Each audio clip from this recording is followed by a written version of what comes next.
नमस्कार दोस्तों, स्वागत है आपका एजुकेशन पर ऑनलाइन में। आज के हम बात करेंगे अपन introduction to relational data model. आखिर ये क्या होता है उसके बारे में थोड़ा बात जानेंगे। ठीक है, इससे पहले एक टॉपिक पढ़ा था डाटा मॉडल्स, जिसमें अलग अलग जो टाइप्स होते हैं, जैसे हायरार्किकल डाटा मॉडल क्या होता है, रिलेशनल डाटा मॉडल क्या होता है, ईआर मॉडल क्या होता है, एंड इसके अलावा भी और डाटा मॉडल्स थे, उसके बारे में बात की थी। ठीक है, तो रिलेशनल का मतलब उस टाइम पे अपन ने क्या समझा था, जो भी चीजें हैं उसको टेबल की फॉर्म में अगर अपन लोग अरेंज कर दे, मान लो अपन के पास बहुत सारा रैंडमली डाटा पड़ा हुआ है, उसको अगर उठा के अपन लोग एक टेबल्स की फॉर्म में उसको अरेंज कर दे तो उसको बोलेंगे क्या, रिलेशनल डाटा मॉडल। आया समझ में? ठीक है ना। तो जैसे बात करें अगर आईटी के बारे में, ठीक है, आईटी सीएससी हो गया, ठीक है, एआईडीएस हो गया, उसके अलावा मान लो अपना साइबर सिक्योरिटी हो गया, सीएसआईटी हो गया, तो इसमें क्या है ना कि रिलेशनल डाटा मॉडल जो है यूनिट नंबर 2 है। ठीक है, तो अपन यूनिट नंबर 2 में अच्छे से पढ़ेंगे, इसके अलग किस तरह से इसको बनाया जाता है, उसके अलग अलग और सब टॉपिक्स उसके बारे में थोड़ा जानेंगे, है ना। चलिए थोड़ा सा आगे बढ़ते हैं, पहले जान लेते हैं कि रिलेशनल डाटा मॉडल होता क्या है। इसमें कुछ टॉपिक्स के बारे में बात करने वाले हैं जो आज के लेक्चर है। पहला टॉपिक है अपना आरडीबीएमएस। ठीक है, आरडीबीएमएस क्या होता है, सबसे डीबी यहाँ पे बीक हो गया यार। ठीक है, आरडीबीएमएस। सेकंड टॉपिक है अपना रिलेशनल डाटा मॉडल। आखिर क्या होता है रिलेशनल डाटा मॉडल, आखिर क्या होता है। ठीक है, इसके बाद थर्ड टॉपिक जो अपन लोग पढ़ने वाले हैं वो है इसके रियल लाइफ एग्जांपल्स। ठीक है, फोर्थ टॉपिक जो पढ़ने वाले हैं इसके यूज केसेस। ठीक है, यूज केसेस। ठीक है, इन चार टॉपिक को आज के इस वीडियो में पढ़ देंगे। स्टार्टिंग करते हैं सबसे पहले टॉपिक क्या, आरडीबीएमएस। ठीक है, आरडीबीएमएस का थोड़ा फुल फॉर्म देखो क्या है भैया, रिलेशनल डाटाबेस मैनेजमेंट सिस्टम। ठीक है, अब ये रिलेशनल डाटाबेस मैनेजमेंट सिस्टम क्या होता है, जैसे एक एग्जांपल देता हूं। ठीक है, क्या होता है ना कि आप लाइब्रेरी में जाते हो अपनी, है ना। अब लाइब्रेरी में आप जाते हो, लाइब्रेरी में आप देखते हो कि यार बुक्स जो है रैंडमली पड़ी है, आपको चाहिए कि यार मेरे को थोड़ी सी पाइथन की बुक चाहिए, एक डीबीएमएस की बुक चाहिए, या आपके यूनिवर्सिटी में जो भी सब्जेक्ट अभी चल रहे होंगे आपके सेम में, तो वाली बुक आपको चाहिए। अब आप लाइब्रेरी में जाते हो, सब देखते हो कि यार रैंडमली बुक पड़ी है, तो क्या आप डाटा को या अपनी बुक को ले पाओगे? कितना ज्यादा टाइम लग जाएगा इस केस में। ठीक है, तो अब इसका एक फॉर्म क्या हो सकता है कि यार अगर बुक एक अरेंजिंग वे में, जैसे मान लो पाइथन की बुक चाहिए, आपकी पाइथन के एक सेक्शन बना, वहां पे आपकी बुक रखी हो, डीबीएमएस की बुक चाहिए, आपका सेक्शन बना, वहां बुक रखी हो, अलग अलग चीजों की बुक चाहिए तो वहां पे एक सेक्शन बना, वहां पे बुक रखी हो। तो इससे क्या होगा, आपका जो डाटा बहुत ज्यादा फास्ट कर लोगे। ठीक है, फास्ट मतलब बुक आप अच्छे से ले लोगे, है ना। उसके बाद आपको कोई प्रॉब्लम नहीं आएगी, टाइम भी ज्यादा नहीं लगेगा। ठीक है, तो यही बात करते हैं अपन रिलेशनल डीबीएमएस में। ठीक है, डीबीएमएस के बारे में अपन ज्यादा, डीबीएमएस क्या होता है, डीबीएमएस ये एक सॉफ्टवेयर होता है जो कोई भी डाटा को स्टोर करने के लिए, उसको अपडेट करने के लिए, ठीक है, उसको अगर डिलीट करना उसके लिए, मतलब एक सॉफ्टवेयर होता है जिसमें अपन ये सारी चीजें करते हैं। ठीक है, पहले अब फाइल सिस्टम में काम होता था कि यार मेरे पास एक फाइल रखिए, इसके अंदर जो है मैं सारी चीजों को लिखूंगा, नोट डाउन करूंगा। बट आज के इस सेक्शन में, चाहे वो अपन हॉस्पिटल्स की बात करें, स्कूल्स की बात करें, वहां पे एक सॉफ्टवेयर होता है डीबीएमएस जो कंप्यूटर के अंदर होता है, वहां पे सारी चीजों को अपडेट डिलीट ये सब कर रहे होते हैं। ठीक है, यह है डीबीएमएस, समझिए। अब आरडीबीएमएस में ऐसा होता है कि यार जो भी डाटा आप पहले तो सब नोट डाउन कर रहे हो, अब उस डाटा को अगर आप रिलेशंस की फॉर्म में, रिलेशन अपन ने देखा था क्या होता है, टेबल्स की फॉर्म में, अगर आप टेबल्स की फॉर्म में उस डाटा को अरेंज कर रहे हो तो उसको बोलेंगे भैया क्या है, वो आरडीबीएमएस। ठीक है, ऐसा समझ में। आरडीबीएमएस क्या होता है, अगर कोई भी डाटा है आपका, अगर आप उसको टेबल्स की फॉर्म में अरेंज कर रहे हो तो उसको बोलेंगे क्या है, वो आरडीबीएमएस। ठीक है, चलिए भैया अब सेकंड पॉइंट की तरफ बढ़ते हैं। सेकंड पॉइंट क्या है भैया, relational data model. Relational data model का मतलब, डाटा मॉडल्स अलग प्रकार, डाटा मॉडल्स क्या होते हैं, बेसिकली एक टाइप होता है। डीबीएमएस अपन ने देखा था कि यार स्टोर करने का एक तरीका होता है। डाटा मॉडल्स क्या होता है, हायरार्किकल में क्या होता है, एक ट्री स्ट्रक्चर की फॉर्म में करते हो। ईआर मॉडल में क्या है, एक डायग्राम की फॉर्म में आप डाटा को अरेंज करते हो। उसी तरह रिलेशनल डाटा मॉडल में क्या होता है, आप टेबल्स की फॉर्म में जो है डाटा को अरेंज करते हो, उसी को बोलेंगे क्या, रिलेशनल डाटा मॉडल। ऐसा समझ में। जैसे मान लो मैं थोड़ा सा एग्जांपल लेता हूं, आप एक स्टूडेंट का जो है डाटा मॉडल आप बना रहे हो, ठीक है, रिलेशनल डाटा मॉडल, तो उसमें क्या करोगे, एक सेक्शन बनाओगे, ठीक है, पूरा सा एक टेबल बनाओगे। जैसे मान लो एग्जांपल यहीं पे ले लेते हैं, अभी आगे पढ़ेंगे, मैं आप इसके लिए थ्योरी भी लेके आऊं, बस अभी समझ आने धीरे धीरे। ठीक है, यहाँ पे मान लो एक टेबल लेके आया हूं मैं, ठीक है, ये टेबल है। अब अपन को स्टूडेंट का जो है डाटा अपन को फिलअप करना है, तो यहाँ क्या करेंगे, स्टूडेंट की आईडी, ठीक है, स्टूडेंट आईडी यहाँ पे डाल देंगे, उसका नेम यहाँ पे डाल रहे होंगे, ठीक है, उसकी जो ब्रांच है वो यहाँ पे डाल रहे होंगे, और यहाँ जो है बिल्कुल सेक्शन बना रहे होंगे। इसी को क्या बोलेंगे अपन, ये क्या है भैया, रिलेशनल डाटा मॉडल किसका, स्टूडेंट की इंफॉर्मेशन का। आया समझ में? ठीक है भैया। उसके बाद बात करें रियल लाइफ एग्जांपल्स और यूज केसेस, ये तो अपन आगे पढ़ रहे होंगे, बस मस्ट जो है ये 2 टॉपिक थे।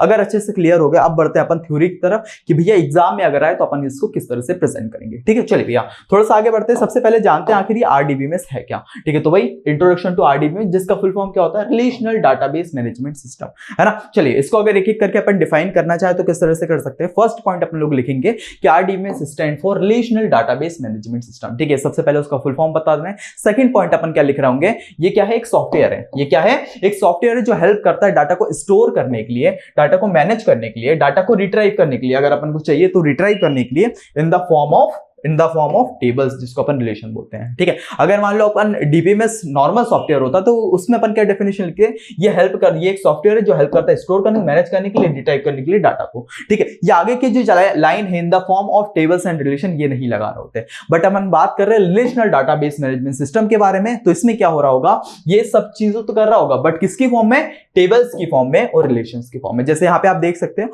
यहाँ पे एक अपनी टेबल फॉर्म बनी हुई है एम्प्लॉय आईडी के बने, जैसे यहाँ पे लिखिए एम्प्लॉय आईडी, उसका नेम यहाँ पे लिखा है, पोस्ट लिखा है, उसकी सैलरी लिखी है, और जो अपनी रो है इसमें अपन का एम्प्लॉय आईडी लिख दी।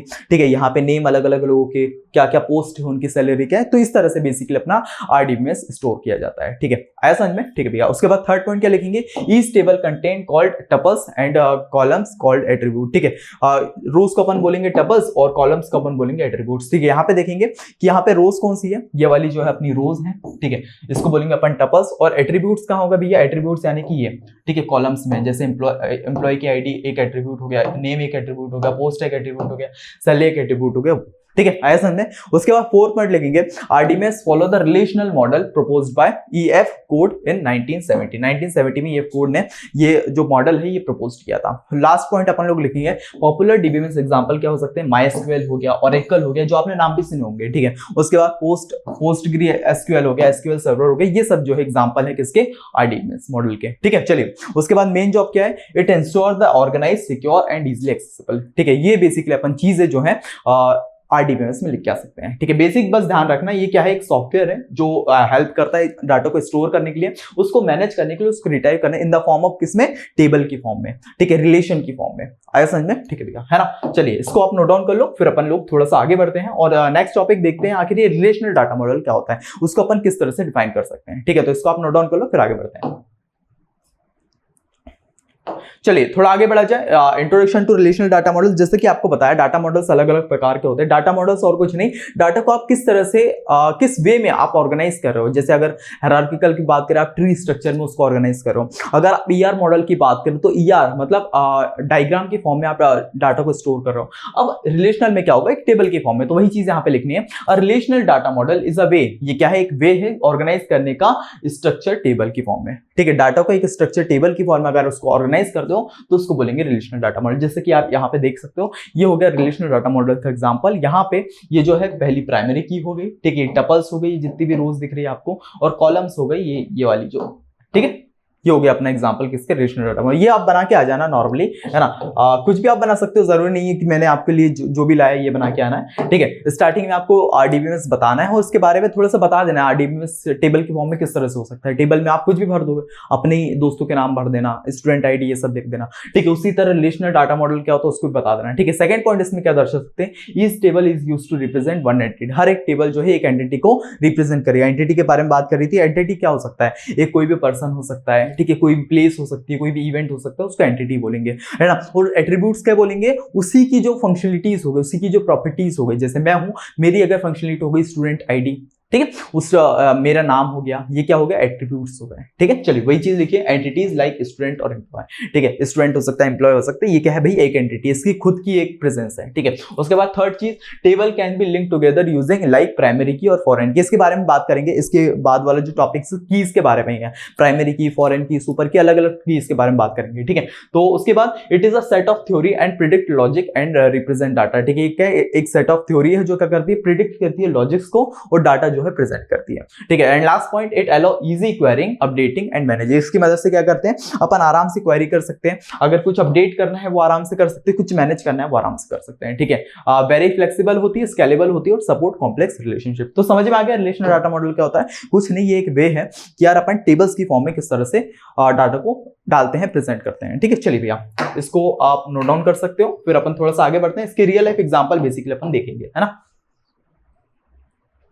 चलिए थोड़ा सा आगे बढ़ा जाए, real world example of relational model देखें क्या क्या रियल वर्ल्ड एग्जांपल है। सबसे पहला जो एग्जांपल हो गया वो हो गया स्कूल्स एंड कॉलेजेस में अपन इसका यूज करते हैं। जैसे मान लो अपन को स्टूडेंट की कोई टेबल बनानी है, ठीक है, कोर्सेज की कोई टेबल बनानी है, रिजल्ट टेबल लिंक करना है एक दूसरे से, तो उसके लिए किसका अपन रिलेशनल डाटा मॉडल का यूज करते हैं, ठीक है। उसके बाद हो गया अपने हॉस्पिटल्स में आपने देखा होगा कि यार पेशेंट का जो डाटा रखना पड़ता है, डॉक्टर्स का डाटा रखना पड़ता है, अपॉइंटमेंट्स, रिपोर्ट, ये सबको अगर एक टेबल की फॉर्म में कनेक्ट करना है तो उसके लिए क्या करते हैं अपन रिलेशनल डाटा मॉडल का यूज करते हैं। इसको सेपरेट भी, ठीक है, सेपरेट करना है, रिलेटेड करके करना है, भाई पेशेंट को ये वाले डॉक्टर को असाइन करना है, ठीक है। उसके बाद इनकी इतने तारीख की अपॉइंटमेंट, तो एक टेबल की फॉर्म में अरेंज किया जाता है ना, उसी को बोलेंगे अपन रिलेशनल डाटा मॉडल, ठीक है। उसके बाद ई कॉमर्स में इसका यूज किया जाता है, कस्टमर, ऑर्डर, प्रोडक्ट, पेमेंट, इन सबका एक डाटा बनाने के लिए, ठीक है। कस्टमर का कौन सा प्रोडक्ट है, क्या प्राइस है, ये सब बताने के लिए। उसके बाद बैंकिंग सिस्टम में इसका बहुत ज्यादा यूज है, अकाउंट टेबल, ठीक है, ट्रांजेक्शन टेबल, किस किसने ट्रांजेक्शन हुआ है वो देखते हो ना, एक टेबल बन के आती है। आप देखा होगा कि यार महीने के अंत में भी आता है आपके पास कि आज इस बार का आपका इतना खर्चा हुआ है, वो सारी एक टेबल अपनी बन के आती है, वो भी अपनी किससे रिलेशनल डाटा। और एक ट्रांसपोर्ट में बस का टेबल होती है, ठीक है। रिजर्वेशन की टेबल आपने देखी होगी, लास्ट में जब ट्रेन छूटने वाली रहती है उसके 3-4 घंटे बाद एक बन के आती है अपने पास टेबल, वो भी अपना कौन सा है, रिलेशनल डाटा मॉडल है, ठीक है। तो वही चीज यहाँ पे लिखी, ये होगा अपने कुछ रियल लाइफ एग्जांपल, एग्जाम में आप प्रेजेंट करके आ सकते हो। भाई each case data is organised in a table and linked using keys, ठीक है। उसके बाद दिस इज मेक सर्चिंग, इससे अपन सर्चिंग, रिपोर्टिंग और अपडेट आराम से बहुत अच्छे तरीके से कर पाते हैं, ठीक है। तो ये बेसिकली अपने रियल वर्ल्ड एग्जांपल होगा। हर जगह आप देखोगे, चाहे वो अपने स्कूल्स में देखो, कॉलेजेस में देखो, बड़े बड़े गवर्नमेंट ऑफिस में देखो, ठीक है, हर जगह देखोगे आप, वहां पे रिलेशनल डाटा मॉडल का यूज किया जाएगा, ठीक है। चल भैया, रिलेशनल डाटा मॉडल कुछ नहीं, पहले क्या है, फाइल सिस्टम में चीजें होती थी। अगर उसी में आप देख रहे हो, कहीं पे भी आप जाके देख रहे हो, आप कुछ भी रिसीव बना रहे हो, हॉस्पिटल में जाके देख रहे हो और वो आपको कंप्यूटर में टाइप करता हुआ दिख रहा है कोई भी चीजें, और फिर आपको एक फॉर्म निकलता है, समझ लेना वो रिलेशनल डाटा मॉडल का यूज कर रहा है ना। आया समझ में? ठीक है भैया, सो इसको आप नोट डाउन कर लो, फिर आगे बढ़ते हैं।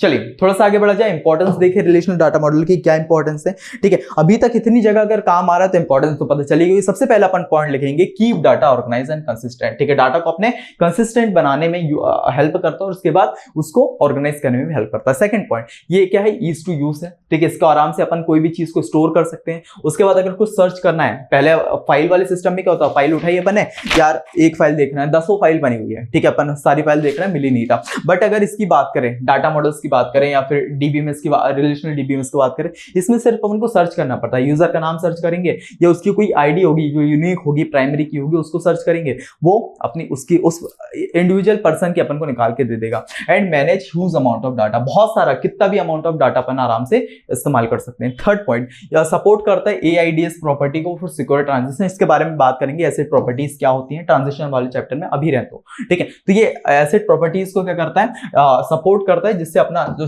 ट्रांजेक्शन है, जो भी अपन चाहे इधर से उधर ट्रांजेक्शन कर रहे हैं, ठीक है, पैसे भेज रहे हैं, कुछ भी हो रहा है, तो वो बहुत ज्यादा सिक्योर बना है। लास्ट चीज, max data sharing and multi user access simple, ठीक है। तो ये बेसिक एग्जांपल, ये बेसिक इंपॉर्टेंस हो सकती है इसकी रिलेशनल डाटा मॉडल की, ऐसा में, ठीक है भैया, है ना। चलिए थोड़ा सा आगे बढ़ा जाए।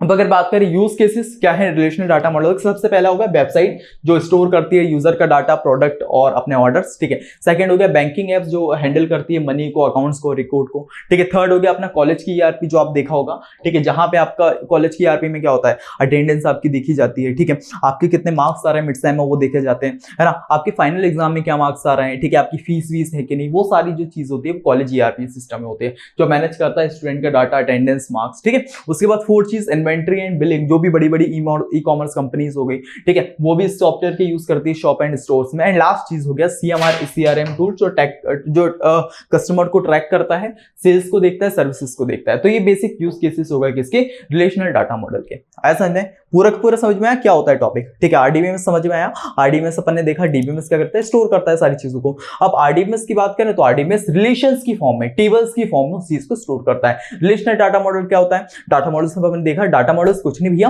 कि अलग अलग तरीके से आप किस तरह से डाटा को स्टोर कर रहे हो। जैसे ER में क्या होगा, डायग्राम की फॉर्म में, है ना, और दूसरी इसमें अलग अलग फॉर्म में, हायरार्किकल में ट्री स्ट्रक्चर फॉर्म में, उसी तरह रिलेशनल में डाटा स्ट्रक्चर, वो रिलेशनल में टेबल की फॉर्म में। तो टेबल की फॉर्म में किस तरह से, और इसके यूज केसेस एग्जांपल देखें। ठीक है, आया समझ में? चलिए एक बार मैं रिवाइज करता हूं, आप वीडियो को पॉज करके और स्क्रीनशॉट लेके इस चीज को देख सकते हैं। ठीक है, सबसे पहले इंट्रोडक्शन देख लो, है ना, उसके बाद थोड़ा आगे अपन ने देखा introduction to relational data model, फिर देखा अपन ने रियल एग्जांपल, है ना, सबको नोट करते हुए चलना, इंपॉर्टेंस देखी, और लास्ट में अपन ने देखा यूज केस। ठीक है, आया समझ में? चलिए भैया, सो इसी के साथ आज का वीडियो लेक्चर ही कंप्लीट होता है। बाकी मान लो इसके अलावा आपके कोई भी यूनिवर्सिटी में सब्जेक्ट हो, चाहे वो सीओ हो, सीए हो, सीए है, ठीक है, उसके अलावा मान लो अपने टीओसी है, और उसके अलावा मान लो एडा है, M3 है, या डिस्क्रीट है, कोई भी सब्जेक्ट आपकी यूनिवर्सिटी हो, आप उसकी प्लेलिस्ट जो है नीचे आप चेकआउट कर सकते हो। सबकी आपको प्लेलिस्ट मिल जाएगी, कुछ ऐसे डेमो लेक्चर्स मिलेंगे आपको, ठीक है, क्योंकि उसके जो पेड जो बैच है वो आपको पेड मिलेगा एजुकेशन पॉइंट ऑनलाइन पे। बाकी इसके अलावा मान लो बहुत सारे प्लेलिस्ट जो है आपको फ्री मिल रही होगी। ऐसा हम लोगों ने किया है कि यार यूनिवर्सिटी में अगर 5 सब्जेक्ट है, जिसमें से 3 सब्जेक्ट जो है यूट्यूब पे फ्री कराए जाए, या 2 सब्जेक्ट फ्री कराए जाए, और 3 या 2 सब्जेक्ट जो है एप्लीकेशन पे पेड कराए जाए, जो थोड़े से टफ टाइप के हैं। ठीक है, क्योंकि उसको बनाने में थोड़ी सी मेहनत लगती है, इस वजह से, है ना। चलिए, क्योंकि पेड बैच में ऐसा होता है ना कि यार आपको चीजें जो है ऑर्गेनाइज वे मिल जाता है, आपको इधर उधर भटकना नहीं पड़ता। ठीक है, आप एक बार ऐप खरीदते हैं, आपको कुछ नहीं करना, अपना वीडियोस डाउनलोड करो और जाके चुपचाप पढ़ो। ठीक है, नेट ऑफ करके, ये चीज। अभी यूट्यूब से आप पढ़ोगे तो ऐसा होगा कि आपने एक वीडियो देखी, उसके नीचे सजेशन में दूसरी वीडियो आ गई, तीसरी वीडियो आ गई, तो इससे क्या है, आपका डिस्ट्रैक्ट होता है, और अलग अलग जगह वही होता है ना, 10 जगहों का ज्ञान अगर लोगे ना तो अच्छा ज्ञान कहीं नहीं मिल पाएगा। ठीक है, तो वही है, किसी एक चीज पे फॉलो करके कि यार भाई अपन ने पकड़ लिया इस चीज को, अब इसी को करके अपन आराम से एग्जाम पास करेंगे। ठीक है, दोनों भटकने से कुछ नहीं होता। ठीक है, चलिए भैया, तो आप देख सकते हो, अगर ये क्या हो गया भैया, क्या हो गया, ये इतनी सारी चीजें एकदम से आ गई, पता ही नहीं चला मुझे। चलो, तो अगर आपको लगता है भैया सीओए का बैच लेना है, तो आप एक बार एप्लीकेशन चेकआउट कर सकते हो। एडा का बैच भी अपना है, ठीक है, पेड, वो भी आप चेकआउट कर सकते हो। M3 अगर आपके सब्जेक्ट में है, वो भी आप चेकआउट कर सकते हो। ठीक है, TOC भी आप देख सकते हो, ठीक है, शायद नेक्स्ट सेम में मैं पढ़ाऊं। ठीक है, तो ये आप TOC भी देख सकते हो। इसके अलावा भी बाकी सब्जेक्ट जो है आपको फ्री भी मिल जाएंगे, है ना। तो आप प्लेलिस्ट बस एक बार चेकआउट कर लें, प्लेलिस्ट में आपको सारी चीजें अरेंजिंग में भी मिल जाएगी। ठीक है, चलिए क्या, सो इसी के साथ आज के इस वीडियो को ही कंप्लीट करते हैं, मिलते हैं नेक्स्ट, तब तक के लिए बाय बाय।